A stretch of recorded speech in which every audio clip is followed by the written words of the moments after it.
Well, hello there, guys, gals, assorted llamas among you. We've got Monthly Knife Club. It arrived. It actually arrived a day or two ago, but I've been just hanging out with the boys and doing fun stuff and things and stuff. So here it is. We got it. We're ready to go. So originally I kind of thought like, hey, it's a little early in the month for Monthly Knife Club. And then I realized when it was in the month, and I was like, oh no, it's not. It's just about right on time. I know that the Monthly Knife Club Zippo subscription is arriving sometime this week, coming, which is cool too. So we are going to get in. We're not even going to do anything fancy unboxing wise. We are going to get into this. And do you know why I always open this box upside down? Because the shipping label is right on top, and it's just easier to do it like this than to like cover up the label or try to take it off or anything like that. So Monthly Knife Club, October 2021, the Onyx collector's box, I should say. So we'll see what we've got. Oh, it's another twofer, and it's a CRKT, which could go either way. I mean, but another Cold Steel, the Cold Steel Voyager. Do I have a Voyager? I don't know if I have a Voyager series or not. But so we got a Voyager, we got a CRKT. Decent weight on the box, and then we've got our card, and we'll talk about the Onyx plan among all of Monthly Knife Club's other plans and why I like it. And there's a link to the Onyx in the video description. Well, to Monthly Knife Club in general, if you choose to check it out, if you want to do that. Thank you to Kevin, our Tac Pack benefactor, for letting me keep this cool, should glow in the dark, but it doesn't, Naughty Witch sticker. That's really awesome. So he has nothing to do with Monthly Knife Club though, but stickers there. So the Onyx collector's plan, we've got 2 this month. We had 2 last month also. We're gonna jump right now. We're just to show you just right here. Total cost is $119 plus shipping and handling. The total value of this month's box is between $153.29 and $189.98. I'll explain why there's a value range and not just a value a little later. If you're interested, you can stick with it, but they don't just give you an MSRP value or something like that. So either way, though, at the low end or the high end, we're doing pretty good on the value of this box. So we have the CRKT Zan, and we got the Cold Steel Voyager. Interesting that the Voyager has a higher value than the Zan. I would have thought it was the other way around, but okay, cool. We're gonna go with the Zan first. CRKT, always a decent brand.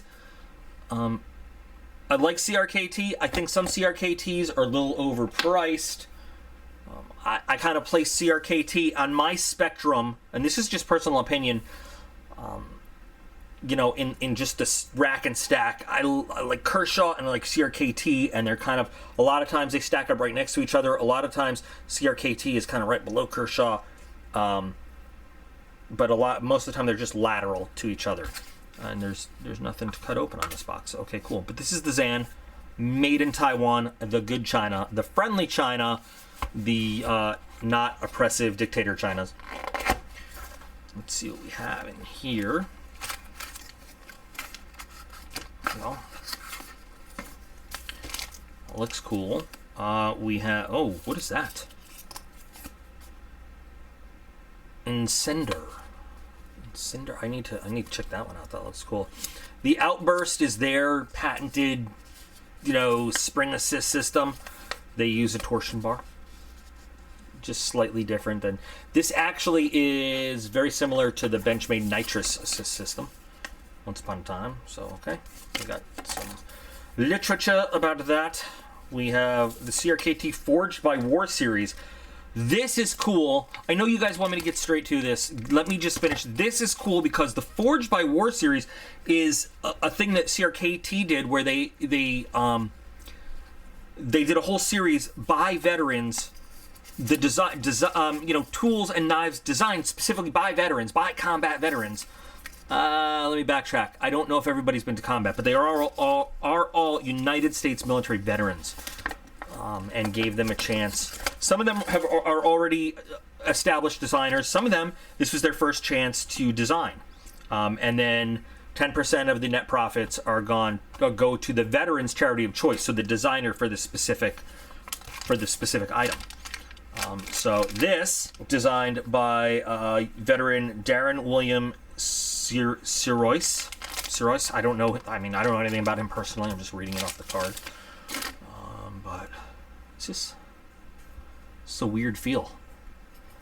It's a weird feel. But it says it is genuine carbon fiber on top of G10. It feels. I'm just telling you. I'm not saying they're lying. I'm just saying it has the feel of a plastic kind of thing. But it could just be the way it's finished.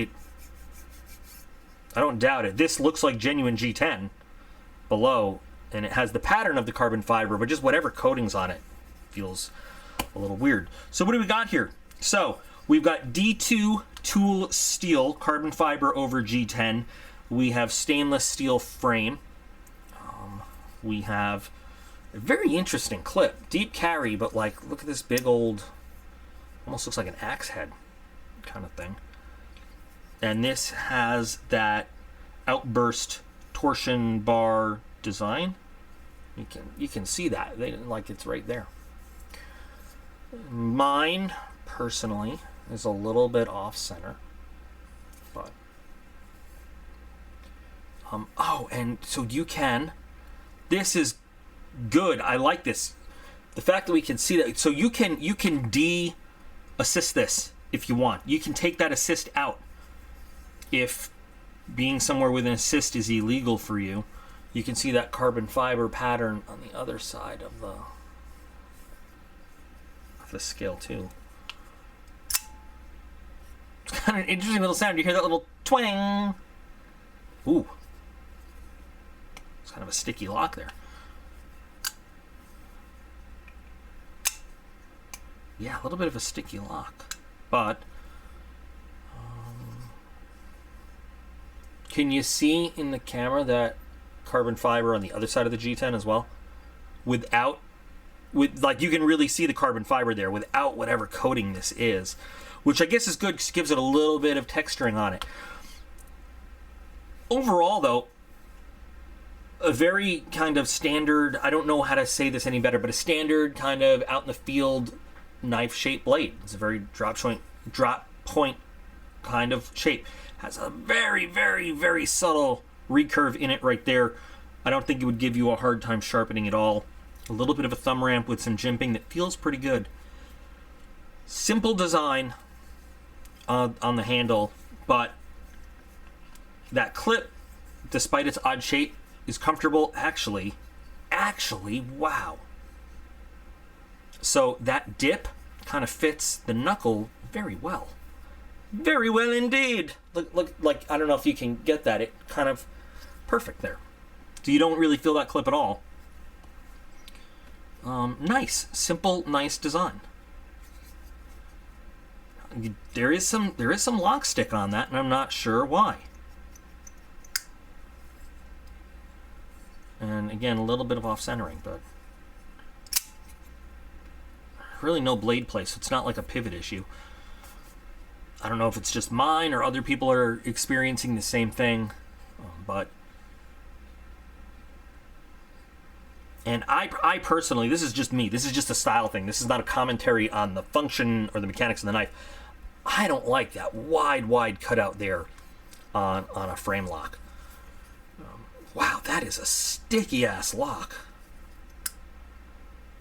You normally don't get that on steel to steel. That's the kind of thing you get on titanium to steel contact. I don't know what's going on there. I'm pretty sure that this is, it is a stainless steel frame.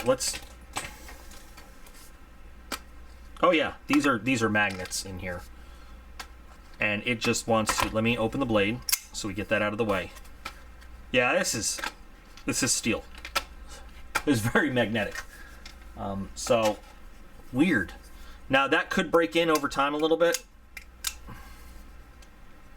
but even with the spring one-handed ability is not bad. That weird coating though, whatever that is, on the carbon fiber does make it kind of look plasticky. And again, I don't doubt it's real carbon fiber based on being able to see that on the other side. But nice blasted finish on the knife itself, though. Oh, That is smooth. That I feel nothing. I feel absolutely nothing cutting through that. That was great. Felt very good. I expect this to be very smooth. Yeah, and the knife, mostly clean. The blade didn't even move. It did not move. I mean, it felt like it didn't move at all before I got that cut done. Do you hear that twang of the torsion bar every time I put it down, though? And a pull through, roughly mid blade. Pretty easy and pretty clean cut. So altogether, done very nicely. It gives us our nice little pop as we push down through it. Yeah, pretty good. Just it's this kind of just solid steel frame with this big cutout. It speaks, and this is just me. It speaks cheap knife to me, even though this is a clearly a well-made, well-finished. Damn, that lock stick is going to kill me, though. So one way you can fix that, by the way, is to take some graphite. And, I mean, as simple as if you have a fancy graphite lubricant, you can use that, dry graphite lubricant, or graphite powder. But you can take a number 2 pencil and just either rub it along the lock face or along the part of the blade that comes in contact. And, yeah, rub it on there. And that will provide that. It's still a solid lockup. You're not worried about it slipping or anything, but provide just that little coating, that little can't think of the word, but that in between barrier, that's it, to prevent lock stick on a frame lock knife. And so I'll probably do that. Overall, though, interesting, nice looking knife, not bad. Not my favorite, at all in the collection, but it's not bad. Let's move on to the Voyager. So the Voyager here, you know what I realized? They've got specs for everything here, and let me take a minute to show you all the specs for both knives real quick. And just give you that. I'm just going to let that sit for a minute, a couple seconds, so you can see everything. So the Voyager has the cold steel triad lock. It's got some decent weight to it. Do I have to, large Voyager drop point edge. Is this also a Taiwan kind of product? I'm not seeing where it was made, but it will give you cancer in California like breathing will. Oh, this must be a left-sided clip. I don't see where it was made, but I'm willing to bet it's a Taiwanese product. A lot of their stuff is.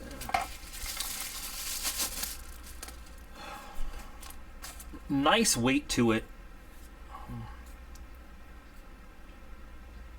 Taiwan says it on the blade. There we go. Great stone, like their tumble finish is superb. Love the big belly on that blade. Look at the tumble finish on that, though. Excusing the camera's shadow in there. Very nice. Very comfortable handle. I mean, despite the fact that I hate that it's all plastic, but comfortable. Yeah, and this is a left-handed clip. Should you choose to mount it left, and it is tip down, left or right. I forgot to mention that your Zan is tip down, right hand only. Just a little bit more soup for people involved in this one than that one.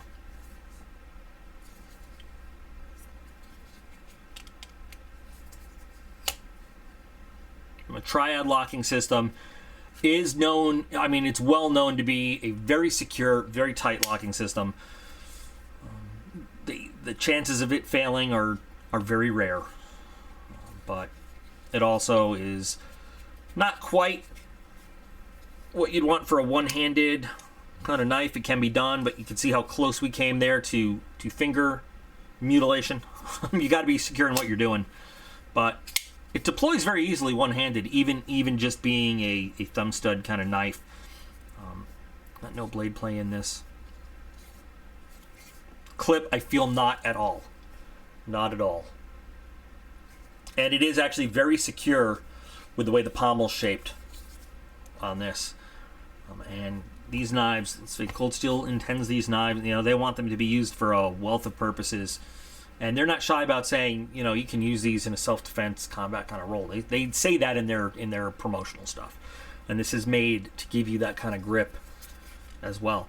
I really like the handle shape. I love it in a more comfortable G10 or micarta, but it is what it is. So, let's see.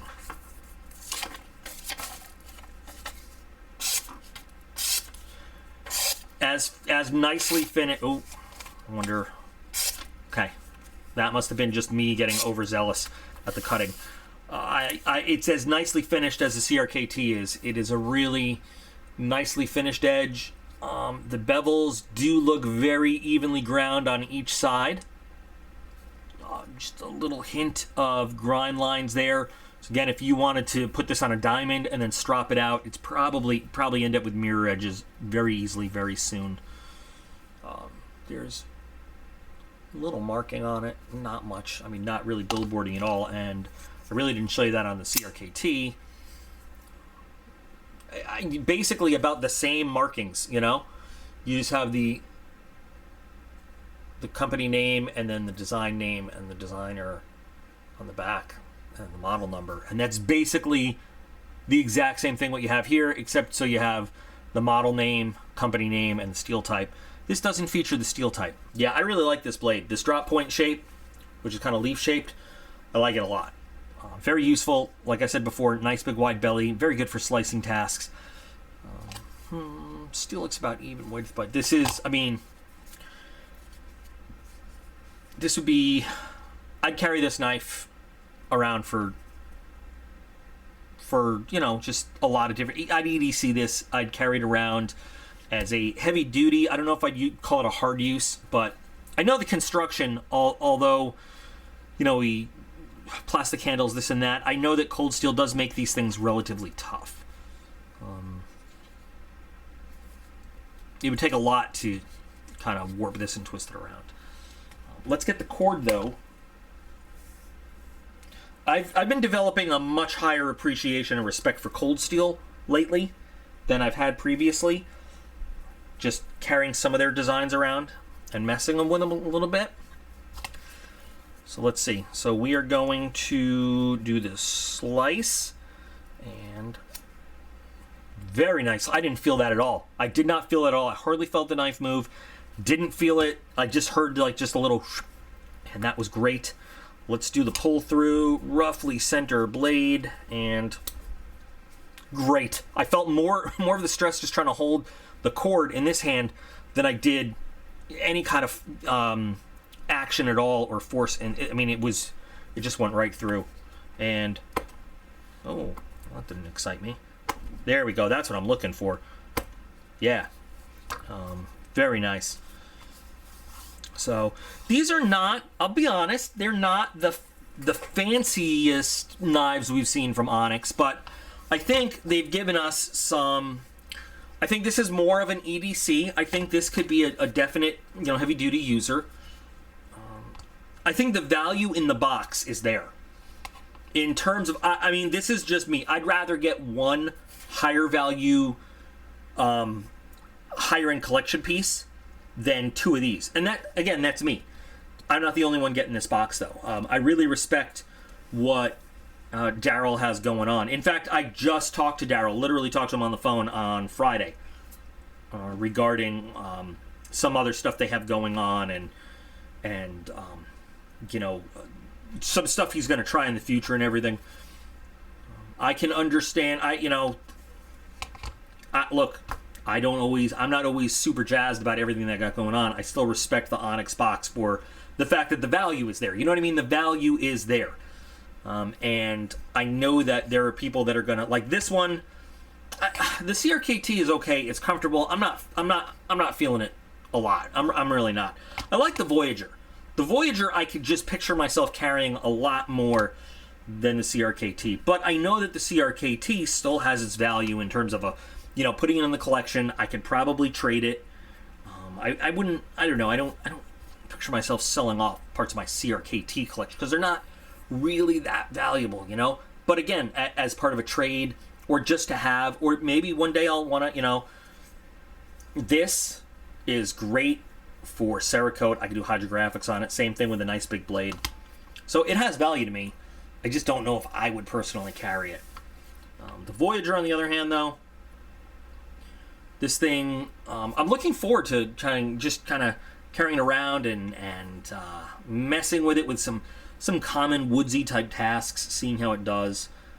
I am a little put off by the plastic scales, but you know, you're going to find stories either way about Cold Steel and their lighter weight line doing great and not doing well at all. So I want to, you know, that is a good sound though. Wait, listen to that. Listen. It's a good solid sound.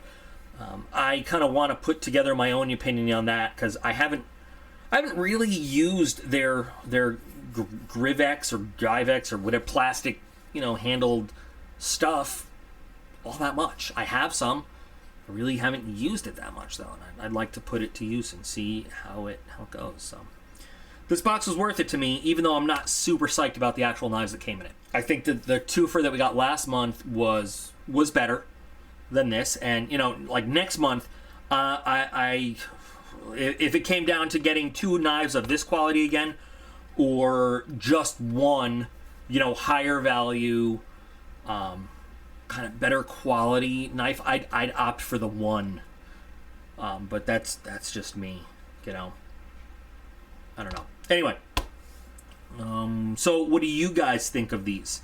Anybody else have this in their lineup and have some first-hand experience?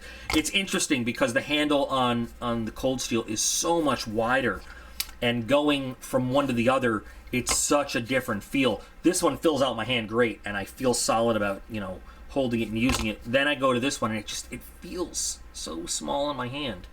Not lengthwise with the amount that I have to grip onto that way, but the width, it just feels insubstantial after holding on to this, you know? And I imagine that's what women say about any other man after me. There's my joke for the day. So anyway, guys, yeah, I'm looking forward to hearing your opinions on this, both subscribers to the box and those who just like to watch.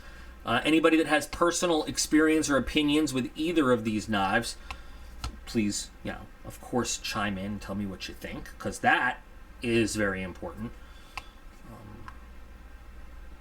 I really feel like, you know, this might be my walking around knife for the week, just to see how it does. It is a little bit big, but I want to try it out. I want to try it out in the shop, stuff like that. So you can check out Monthly Knife Club in their link. You can click the link in the video description. Check out Monthly Knife Club. They've got all different, you know, subscriptions and different packages of different values and sizes for everybody. Again, the reason I like the Onyx is because it is usually it's one higher end knife with a higher value. You know, building your collection up slowly with quality over quantity. Sometimes, as you've seen over the last 2 months, you get 2 for the price of 1, sort of. You know, 2 knives in the box, and that's pretty cool too. But they have other subscriptions where you have more budget friendly priced or valued knives, you know, coming more in the package and stuff like that. Just go take a look and see. Or don't, because it's a free country and you don't have to do anything you don't want to do, as long as you're, like, you know, not breaking the law and doing stuff like that. But I don't want to have that debate right now. So, yeah, just woosah, do what you want. But anyway, thanks for watching, guys. Thanks for the Patreon team for their support for making almost everything that you see possible. No, at least half of the videos that you guys see on this channel is because I've got the support of my Patreon guys who believe in this channel and help me bring stuff to you. So thank you to all of you for making that possible, my awesome team. And of course, thank you to all of you who watch videos and keep this channel alive and do the commenting and the liking and the subscribing and all that. That's necessary for YouTube to think I'm important. I appreciate you guys, and remember that you are all absolutely awesome. I appreciate every single one of you, and I'll be back again real soon.